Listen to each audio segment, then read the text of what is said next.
بسم الله الرحمن الرحيم. الحمد لله رب العالمين والصلاة والسلام على رسول الله صلى الله عليه وسلم وآله وصحبه أجمعين. کتاب ہے شرح مسند امام اعظم رحمۃ اللہ علیہ. ایک نیا موضوع ہے باب ما جاء فی الامر بالسواک، مسواک کرنے کے حکم کی بابت روایت.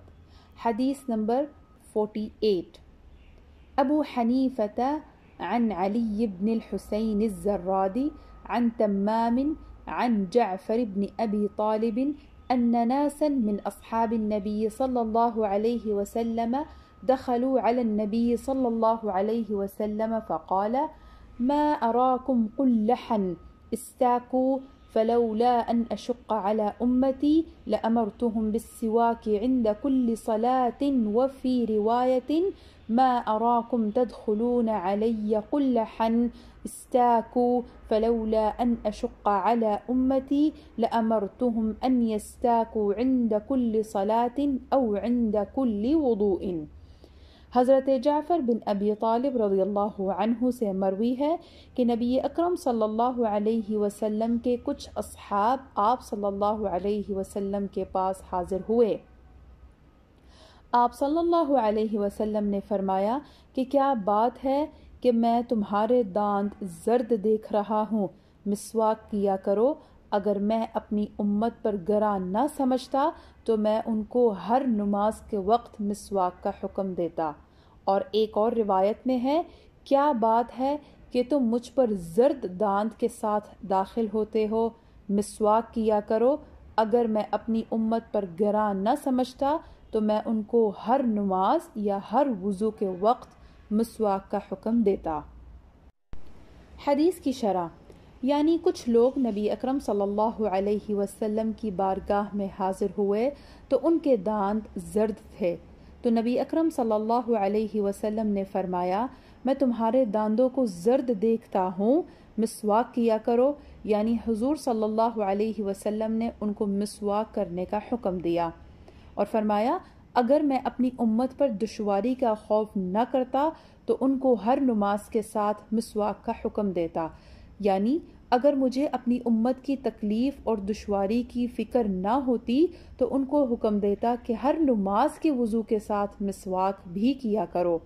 یہاں نماز سے مراد وضو ہے جو کہ نماز کے لیے کیا جاتا ہے، جیسا کہ بعض روایات میں صراحتاً وضو کے ساتھ مسواک کرنے کا حکم ہے نہ کہ نماز کے ساتھ، اس لیے کہ اگر نماز میں مسواک کرے گا تو نماز ٹوٹ جائے گی. اور بسا اوقات نماز میں مسواک کرنے سے بھی وضو ٹوٹ جاتا ہے، جیسے کہ نماز میں مسواک کر رہا تھا تو دانتوں سے خون جاری ہو گیا.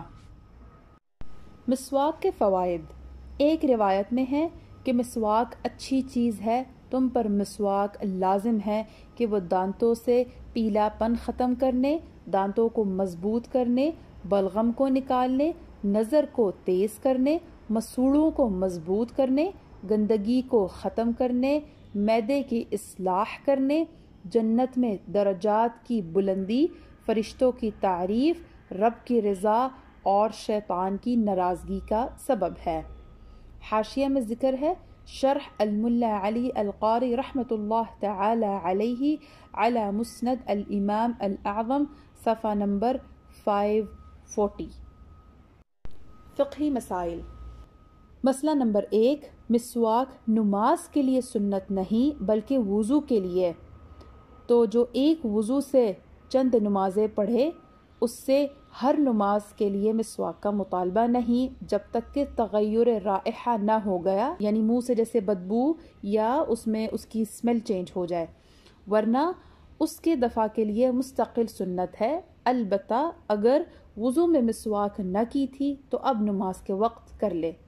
حاشیہ میں ذکر ہے الدر المختار ورد المحتار کتاب الطہارت مطلب فی دلالت المفہوم، جلد نمبر 1 صفحہ نمبر 248.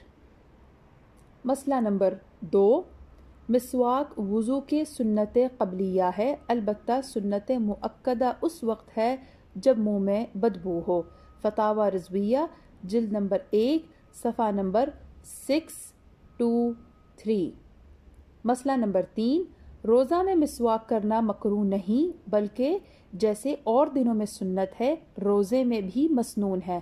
مسواک خشک ہو یا تر، اگرچہ پانی سے تر کی ہو، زوال سے پہلے کرے یا بعد، کسی وقت مکروہ نہیں۔ عامتاً کتب میں اکثر لوگوں میں مشہور ہے کہ دوپہر کے بعد یعنی روزہ دار دوپہر کے لیے مسواک کرنا مکروہ ہے، یہ ہمارے مذہب کے خلاف ہے۔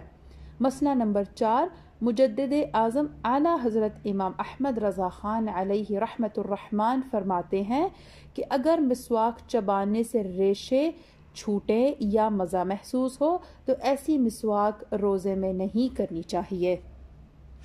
یہاں تک انشاءاللہ تعالی ہم اختتام کریں گے۔ والسلام علیکم ورحمۃ اللہ۔